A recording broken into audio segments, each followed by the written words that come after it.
Assalamu алейкум, урматтуу Кыргызбай YouTube каналыбыздын катталуучулары. Москвадагы көңүл кош эмес менин ага инелерим, эже карындаштарым, бир туугандарым, кыргыздарым амансыздарбы? Барыңыздардан Аллахым ыраазы болсун.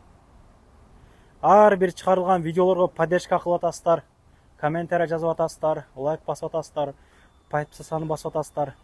Рахмат барыңыздарга. Кече күнү Айгерим кызыбыз жоголду деп апасы менен эжеси келди эле. Бүгүн чыгардык элек, 1 саат 15 мүнөткө калбастан кызы табылды. Аллахка ыраазы болгон болсун барыңыздан.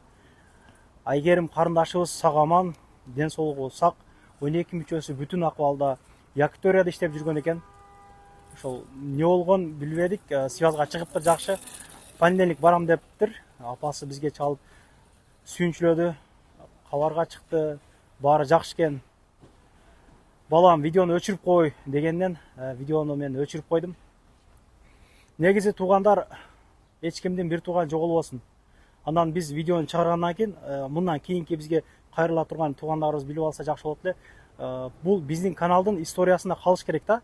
Биз эмнелерди чыгардык, элдер кандай поддержкада болду, анан эмнелерди кылдык, биздин тарыхыбызда болуп туруш керек. Видеолорубузчу.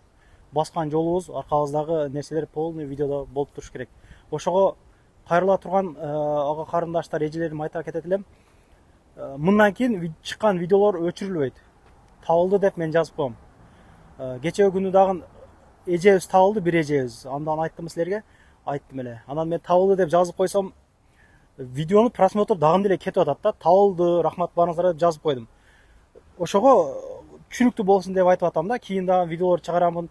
Эгер мен табылды деп койгондон кийин дагы көрүп аткан болсоңуздар, демек ал тоакыл мен жоголгон адамдар табылган болот, ошол дареги жок адамдарчы. Рахмат барыңыздарга, туугандарым. Чынында мен сүйүнүп атам. Чынында сүйүнүп атам. Эч кимдин бир тууган жоголбосунчу. Эч кимдин бир тууган жоголбосун. Сак аман, тынччылыкта. Кандай максат менен бул жерге иштеген келген болсок, ошол ниеттерибиз ишке ашып, Кыргызстанга барып, кенен кесир жүрүүгө, бактылуу болууга, барыбызга бактылуулук насип эткен болсун дегендей эле. Рахмат, чын рахмат. Каналыма катталып кетиңиздер. Мен демөөрчүлөрүмө дагы эгер керек болуп калса кайрылып туруңуздар туугандар. Сүйүн агама дагында болсо тиш докторлорун чыгарып атабыз. Мен ишеничтүү гана адамдарды сунуштайм силерге. Ишиңиздерге ийгиликтер болсун. Тынчтык, аманчылыктар ушундай экран аркылуу көрүшүп тура берелик. Ар дайым поддержкада болуңуздар туугандар. Кыргызбай элдин кызматына боло бермекчи. Рахмат барыңыздарга туугандарым. Мекендештер амансыздарбы?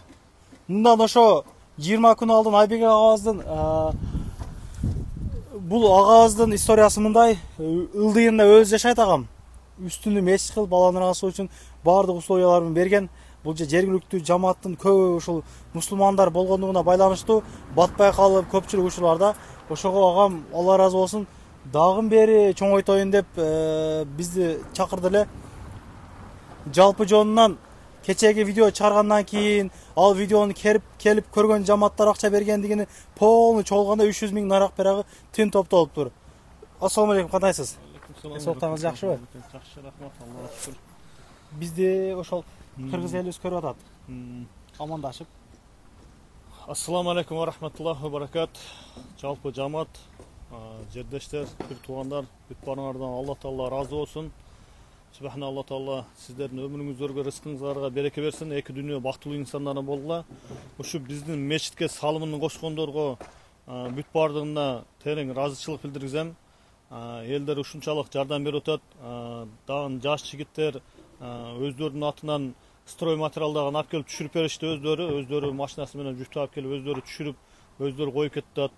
Ардемке кылып жардам берип атат. Алла ыраазы болсун бүт барынан. Бүт барыңыздарга чоң рахмат. Дагы Кайсыл жамаат пеноблок берди, жүрүң, көргөз болуп. Пеноблокто ушу Подольскиден жигиттер экен. Улукбек, Уларбек деген ошо жигиттер ошо алып келишип Подольскиден мына азыр 6 поддонун алып келди. 6 поддонун түшүрдүк. Эртең иншалла эртең менен саат 9-га 18 поддон дагы алып келишет. О, машалла. Ошо Подольскиден жигиттер бүт баары Алла разы бүт болсын. өзүбүздүн жердештерге, бүт өздарга Алла Таала разы болсун бүт баарынан. Алла Таала өмүрүнө, рызкына береке берсин, жумуштарына береке берсин. Эмне каалаган болсо Алла Таала ошолордун бүт баарын ашыгы менен берсин. Үй бүлөсүнөн, зуриятынан алымдар, Куран хафиздер чыксын. Мына эми Столар амстат. мына азыр дагы болордун чоңу дагы келет азыр. Могу жерде ошо 5ке 17 кылып туруп фундаментин эртең иншалла башташат уже куюшту. Анан могу үстүндө деска алып туруп эле боштолот да, могу жаткандан үстүндө. Эми жумуштар эми башталат. Мына могу жерден кече күнү бүгүн мусорларды машинадан жалдап жөнөтүп эмне кылып жөнөтүп атабыз, тазалап сырас жанакы жаман мусорлардан чыгып атат аткот эмнелер. Олор иши кылса алхамдулилла бүт баарына ыраазычылык билдирем. Дагы эмне дейбиз? Ошо рахмат бүт баарыңыздарга. Алла разы болсун бүт баарыңардан. Алла разы болсын. Ошо где-то мен айтып коеюн. Бияка жылат алды. Бияка өсөт, анан үстү мечит болот.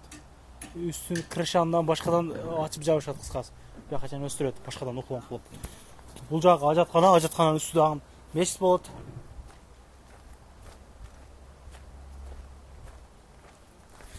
Мечитке могу жери мындай чыгып кетет. Бул жер ажаткана. Душтар менен. Алла разы болсун. Агамдын Сбербанк карта номерлерин коюп койгонмун. Не деп чыгат эле? Айбек Тургунбаев деп чыгат. Азыр арматуралардан керек деп калдыңыз. Дан берем дегендер болсо, дан көп нерсе керек экен негизи. Берилсе полный строительный материал полный кетет, арматурасы дагы кетет, башкасы. Анан ошо Подольскидеги жигиттер айтышты, үстүнө крышага тактайларын дагы биз алып келебиз, биз алып беребиз деп ошентип айтышты. Анан ондан кийин мына где-то силер келишиңерден 2 саат мурда дагы бир жигит телефон кылып айтты. Крышасын дагы жапканга өзүбүз барабыз деп ошентишип атат. Иншалла Алланын өкүмү менен ошондой кылып эмне кылып атат. Ушул жерде жүгүрүп жүргөн Хабил агабыз дагы бар мына. Агама дагы бир сөз берип коеюн. Тынсызбы? Ушул нарага берага жүгүрүп, жүрө эле, бияка басалы, туралы эле деп аткан ушул агам. Ассаламу алейкум туугандар. Аллага шүгүр, ошол Подмосковада кыргыздар 2 жерде мечит куруп атышат. Бирөөсү Коломнада, бирөөсү Ногинскийде, Покровкада. Ногинскийден өткөндөн кийин Орехово Зуйванын жанында. Туугандар, ушул жерге ушул мечитти чоңойткону иште материал керек. Проводдор болобу, цемент, шпаклевка, не кандай эмне бере алам десеңиздер, ошондой ушул жер бүтүшүнө чейин майда чүйдөлөр керек да. Эмне керек болсо ушул эми өзүңүздөр билесиздер да, ушул жерге эмне кетиши мүмкүн. Анан основной на рынокто иштеген акаларым бүгүн 16-сы, эртең 17-си, эртең 17-си Алла насип кылса вес Москва боюнча бир кыдырып чыгам. Ошо кыргыз бир туугандарыбыз көбү ошол YouTubeга кирбейт, өзүнүн иши менен алек болот. Стройнингда ошондой экен. Ошол туугандарыбызга акалар сизге Алла разы болсун. Сиздердин астыңыздарга барамын эртең Алла насип кылса. Анан ушул мечитке не берирем десеңиздер, ошону алып келсеңиздер, берип жүрсеңиздер болот.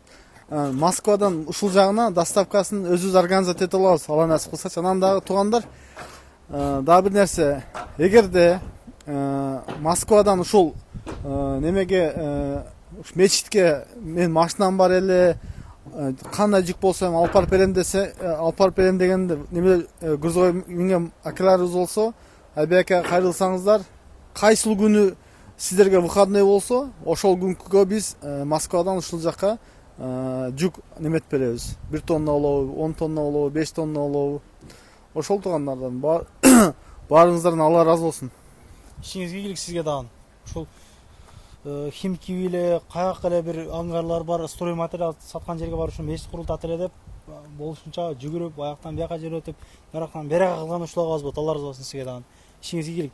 Мына ушундай туугандар, которуңуздар Айбек агамдын Сбербанк картасы дагы, горячий линиясы дагы, телефон номерлери ушуга чалып байланыша бересиздер. Ушул жардам берет элем дегендер болсочу, ошо связь кылып